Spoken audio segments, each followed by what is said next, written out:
പറയുന്നതല്ല. എന്റെ ഭാര്യാപിതാവിന്റെ കയ്യിൽ പിടിച്ചിട്ട് നമ്മൾ ഉറപ്പ് കൊടുത്തിട്ടുണ്ട്.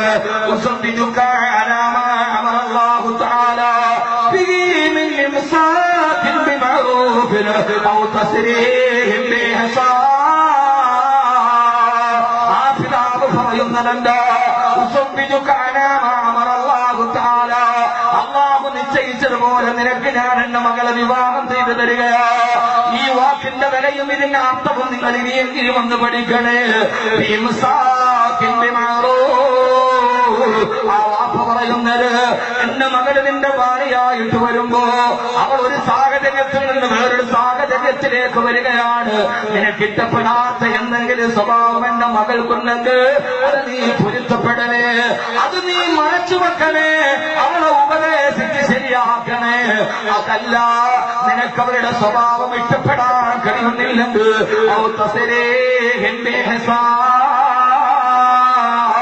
ഒരു പോരേൽപ്പിക്കാൻ എന്റെ പൊന്നുമോളെ തന്നതുപോലെ ഇങ്ങ് തിരിച്ചു തന്നേക്കണേ. അവളെ മർദ്ദിക്കരുത്, അവളെ അടിക്കരുത്.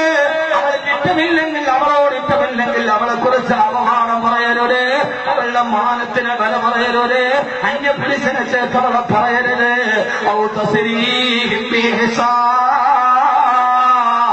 നിനക്ക് പൊറുക്കാൻ പറ്റുന്നില്ലെങ്കിൽ ഞാനിപ്പ ഏൽപ്പിച്ചതുപോലെ ഒരു പോറൽ ഞാൻ അവളെ എനിക്ക് തിരിച്ചേൽപ്പിക്കണം.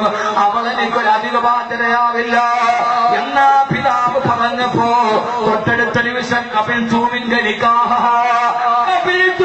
നിങ്ങളെ പറഞ്ഞ ഉടമ്പടിയെ ഞാനിതാ സ്വീകരിച്ചിരുന്നെന്ന് അവിടെ ഇരിക്കുന്ന ആളുകളെ സാക്ഷി നിർത്തി, അള്ളാഹുവിനെ സാക്ഷി നിർത്തി, മുത്തുനബിയുടെ പേരിനെ സാക്ഷി നിർത്തി.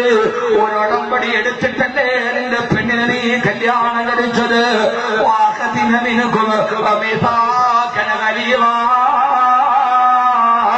ഒരു ബലിഷ്ടമായ ഉടമ്പടിയുടെ പേര്. പൊന്നുമാനെ, നിന്നെ ഏൽപ്പിച്ച ഭാര്യയാണ് നിന്റെ ജീവിതത്തിലേക്ക് വന്നത്. നിന്റെ ജീവിതത്തിന്റെ നന്മകളിൽ ഇവിടെ പങ്കാളിയാണെങ്കിൽ നിന്റെ ഭാര്യാപിതാവിനോട് നിനക്ക് സ്നേഹമുണ്ടാകണേ. ഒത്തിരി പറഞ്ഞു ആയിഷ.